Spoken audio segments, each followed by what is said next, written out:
Excellent. So I welcome you all here today. I thank everybody for coming, for being with us. This is a very, very special day, as it is Rosh Chodesh Av, the first day of the month of Av, which brings with it a lot of spirituality. Before we get into that, though, I turn this over to you, Hannah, to set us on the right foot with your beautiful words. Okay. Thank you, everyone, for joining.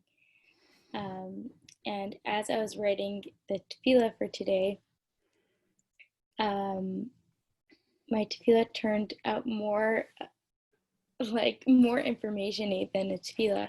And so at the end, I'm going to invite you to take a pen and paper and write your own tefillah. What was coming up for me as I was writing the tefillah and as I was tuning into today, the energy of today of Rosh Chodesh Av, to me, this time of year is really a time of year which is all about yearning. And I learned the power of yearning and what it really means to yearn from Sephora Harris, who is a teacher in Rivka Malka's coaching school, which I'm a student in. And so I just wanted to share some of her teachings, which she got from the book, The Secret to Miraculous Salvations. And so I want to just start with the tefillah a short tefillah before I go into the teaching. Hashem, please allow us to join in unity here and support each other in becoming closer to you. Hashem, please open our eyes and our hearts to experience and tune into the expansive yearnings that you have placed in our hearts. Amen. So, Sephora teaches that our yearnings that are in our hearts are actually guided from Hashem. Our yearnings are embedded into our hearts from our higher place. And when we tune into our yearnings, we can tune into the knowing that they're coming from above. Hashem gives us what we yearn for because it's going to match our mission. It's going to match our values. It's going to match our most essential self and what we came here to accomplish. The yearnings that we feel so deeply are the yearnings that Hashem put inside of our hearts.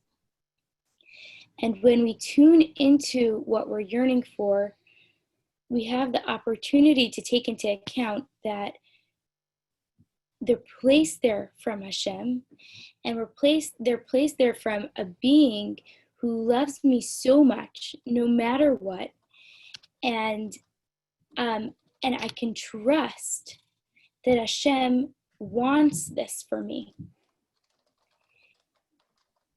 So the tricky part is about phrasing our yearnings and putting energy into our yearnings. And when we feel yearning, we have the power and the ability and the opportunity to yearn expansively. So instead of yearning for a specific situation, we can open up our yearning to expand.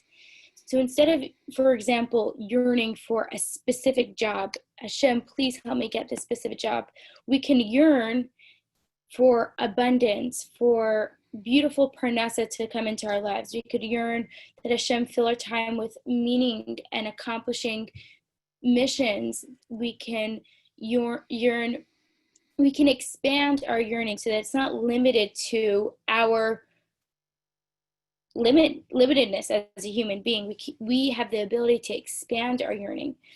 And a yearning is so powerful that it can completely shift the energy in a situation, because there's times when we really, really are yearning for a salvation. We really need a salvation.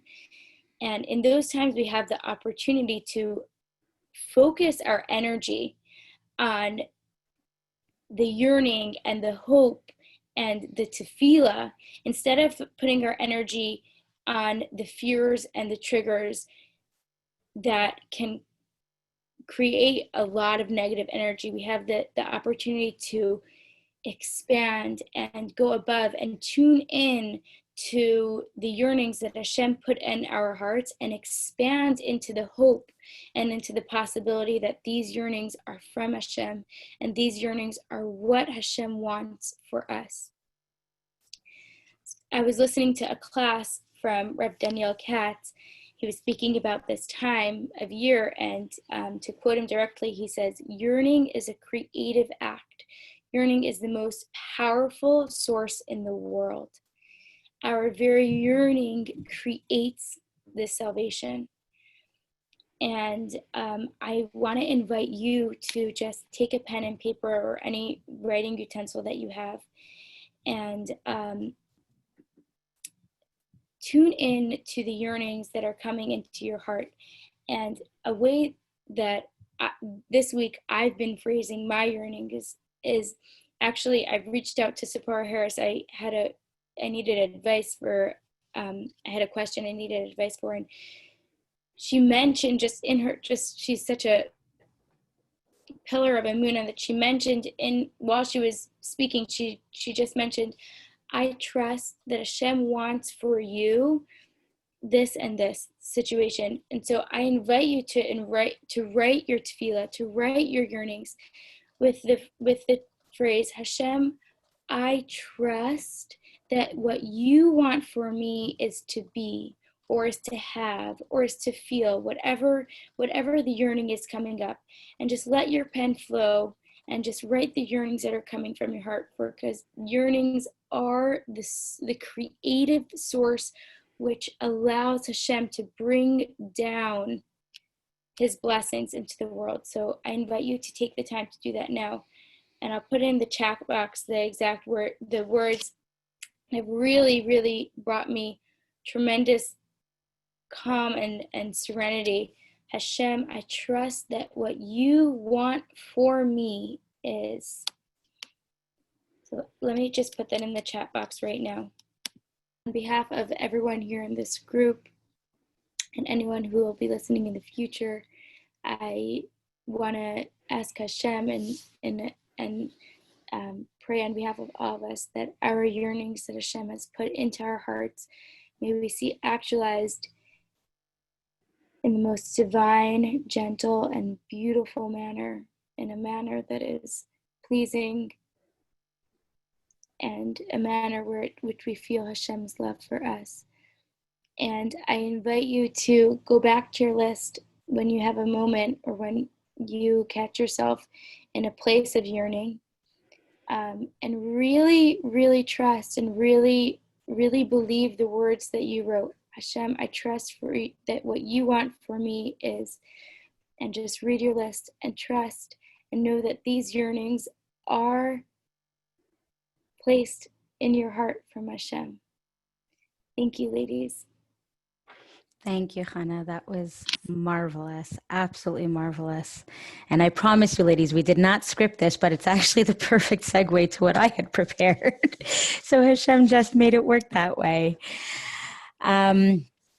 So with today being Rosh Chodesh Av, there's a tremendous amount of power in today, and specifically connected with prayer and spirituality. It's brought down by our sages that although from today until the 9th of Av are days of introspection, and they culminate in the total destruction, or the commemoration of the destruction of the temple, of the Beis HaMikdash, it's part of the saddest part of the year. In the future, when Mashiach comes, this is going to be a time of celebration and a complete time of acknowledgement of God's glory and power in the world. And I find this to be such an apt metaphor for our lives, that our greatest tragedies, our greatest pains, our most deep sufferings are what bring us to our greatest triumphs. They are what expose us to the potential for what's really waiting for us on the other side, when we have worked through our pain and learned what it is that we need to learn and grow in the way that we need to, we are such a different person. We never go back to the person we were before those events. And there's a reason for that, because we're now on a different level, on a different plane.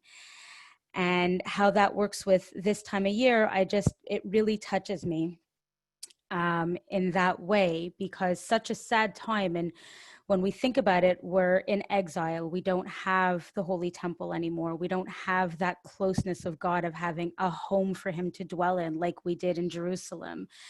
And yet this sadness is going to be flipped 180 to a time of complete and utter honoring of God. And he's going to be back with us, and we're going to have the third temple, and the priests are going to return, and everything will be exactly as God created it originally. And we're every day stepping back into that place and time. Another connection with the Holy Temple is, and the priesthood, is that today is the yahrzeit, the anniversary of the death of the very first holy high priest, who was Aaron, Moses' brother. And of course, I don't believe, that anything is a coincidence. Everything has been divinely orchestrated, whether or not we see the orchestration. And in this time, when Aaron passed, there was a kind of halting of everything that happened in the tabernacle that traveled through the desert with the Jews, because there was mourning for him. And so everything kind of came to a standstill. And during these 9 days, in the times of the temples, the Beis HaMikdash in Jerusalem, there were no sacrifices. Everything stopped for 9 days. So imagine every time you looked towards Jerusalem, you saw these beautiful pillars of smoke. And if you were living in Jerusalem, you had the smell of the incense and all of these things. And then all of a sudden, you get cut off. It's not there. And I think there's a very special reason for this. And I'd like to share it with you. Aaron, although he was the elder brother, was not designed to be the physical leader of the people the way that Moses was. Moses was a doer. That's why God gave him the mantle of leadership, of physically doing and leading. Aaron was just as much of a leader, but he was a leader in being. He led by his example. And because he was so aware of who he was, and he himself had such a humility in his own being, that is why Hashem bestowed upon him the mantle of leadership, of being the one to lead the priesthood, to be the one who was the spiritual guide for everyone, because he himself had embodied that profound connection and relationship with Hashem. And I think that's what these 9 days are really all about. In our exile, we've been cut off from the doing. We've been cut off from sacrifices. And the rabbis instituted prayer as a replacement for sacrifice. And we've been pushed into this place where we have to be. We have to look within ourselves. We can't bring a sacrifice to make it all better. We have to look within ourselves and find the words in our hearts and find the words for us to connect back to Hashem. And in doing that, every time we take another step into ourselves, every time we pull on those yearnings, like Hannah just so beautifully showed us how to tap into, we are showing Hashem that we are an embodiment of the same characteristics of Aaron. We are going to be so connected that the doing just flows out of us, that he wants to put that mantle of leadership and doing back on us. He wants to bring us back the third temple. He wants to bring us back to a place where we can give him sacrifices and where we can go to Jerusalem 3 times a year as a people and honor him and love him and show the world his glory and what he brings to us. And so at this time, I invite you all to continue from Hannah's exercise, actually, and to just take a moment to close your eyes. And we're going to just do a small exercise to help connect with that feeling of being, because we're so used to doing. We're friends and wives and mothers and sisters and daughters and work people, and we have so much doing in our lives. It's time to quiet all of that and bring ourselves just into being. And the being is that we are all daughters of Hashem. We are all princesses and queens in our own right. We are his daughter. Everything else can take a back seat for right now. And so let's all just close our eyes and take a deep breath in. And as you breathe it out, I want you to journey into yourself, hear your heartbeat, feel the flowing of the blood through you and the air through your lungs. Let all the chatter in your head slowly drift away. And if you're so inclined, I invite you to place your right hand over your heart so that we can have a physical connection to the part of us that helps keep us going every day. And as you breathe into this space, and as you feel your being, feel all the parts of you, from your toes to the tips of your hair. Allow those words or those feelings or the melodies in your mind and in your heart to flow forth, be they a yearning, a gratitude. Use this breath to connect with Hashem. There's a notion in Kabbalah that the word avir, which is the Hebrew word for air, when rearranged, spells Or Hashem, the light of God. The very air that we breathe is Hashem's light. Breathe it in and allow yourself to connect to it. Feel his love and connect with the beautiful lessons from last week that Hannah opened up to us.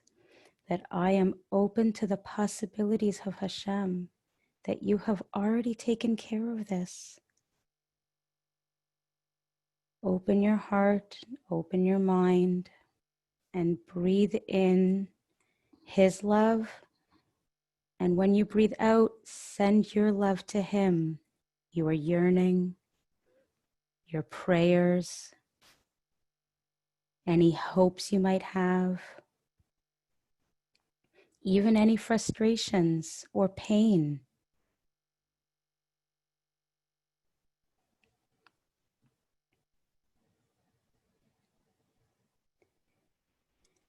And as you're breathing and connecting, I invite you to go through the different lessons that Rivka Malka has brought to us.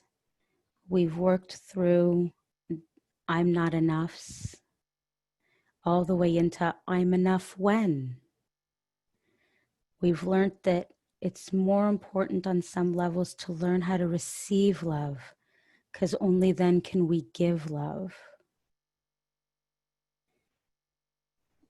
We have opened ourselves up to being precious and beautiful and majestic in Hashem's eyes, because that's how he made us.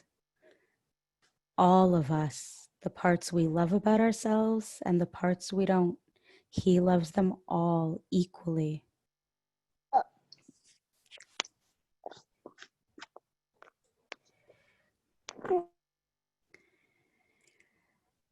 And we're breathing in to I am open. And we breathe into the yearnings, giving over to Hashem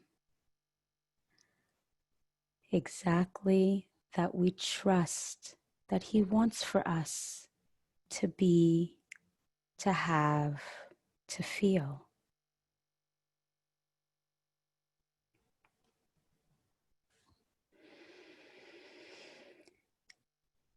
And as we continue to breathe and we continue to feel and yearn, I invite you to take all those lessons and envision any pains you may have experienced in your life, any personal tragedies, and see the time, see the place where those are your greatest triumphs and your biggest successes. See yourself standing tall and proud as the true daughter of a king. and expand that thought and that belief and that vision to a time and a place where we are all united, to a time and a place where Hashem has shown us Mashiach, where he has brought about a global redemption, where we can feel our own wholeness and his love constantly and perpetually around us.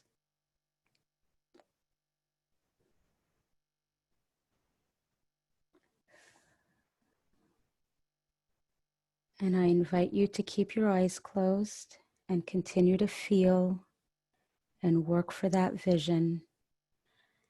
And I'm going to go into the Tehillim because these were written by David HaMelech, who embodied the most beautiful balance between being and doing. And these are his words given in perpetuity to help us connect with Hashem in the most beautiful and majestic way. שיר למעלות, אשא עיניי אל ההרים, מאין יבוא עזרי? עזרי מעם אדוני, עושה שמיים וארץ. אל ייתן למוט רגליך, אל ינום שומרך. הנה לא ינום ולא יישן, שומר ישראל. אדוני שומרך, אדוני צילך על יד ימינך. יומם השמש לא יככה, וירח בלילה. אדוני ישמורך מכל רע, ישמור את נפשך. אדוני ישמור צאתך ובואך, מעתה ועד עולם. A song for ascents. I shall raise my eyes to the mountains. From where will my help come? My help is from the Lord, the maker of heaven and earth. He will not allow your foot to falter. Your guardian will not slumber. Behold, the guardian of Israel will neither slumber nor sleep. The Lord is your guardian. The Lord is your shadow. He is by your right hand. By day the sun will not smite you, nor will the moon at night. The Lord will guard you from all evil. He will guard your soul. The Lord will guard your going out and your coming in, from now unto eternity. שיר המעלות ממעקים קרסיך אדוני. אדוני שמעה בקולי, תהיינה אוזניך קשובות לכל תחנוני. אם עוונוס תשמור יה, אדוני מי יעמוד? כי עמך הסליחה למען תברא. קיוויסי אדוני כבשה נפשי, ולדברו הוחלתי. נפשי לאדוני משומרים לבוקר, שומרים לבוקר. יחל ישראל אל אדוני, כי עם אדוני החסד, והרבה עמו פדוס. והוא יפתה את ישראל, מכל עוונותיו. A song of ascents. From the depths I have called you, O Lord. O Lord, hearken to my voice. May your ears be attentive to the voice of my supplications. O God, if you keep a record of iniquities, O Lord, who will stand? For forgiveness is with you in order that you be feared. I hoped, O Lord, yea, my soul hoped, and I wait for his word. My soul is to the Lord among those who await the morning, those who await the morning. Israel, hope to the Lord, for kindness is with the Lord, and much redemption is with him. And he will redeem Israel from all their iniquities. Take a deep breath in, and I wish you all a week of beauty, a week of peace, a week of clarity, and to continue Chana's bracha, may all of our yearnings be answered. in Hashem's beautiful and gentle ways. I thank you all for being here in person. Those of you who are listening to this at a later date, I invite you to join us live next week. Thank you very much, everybody.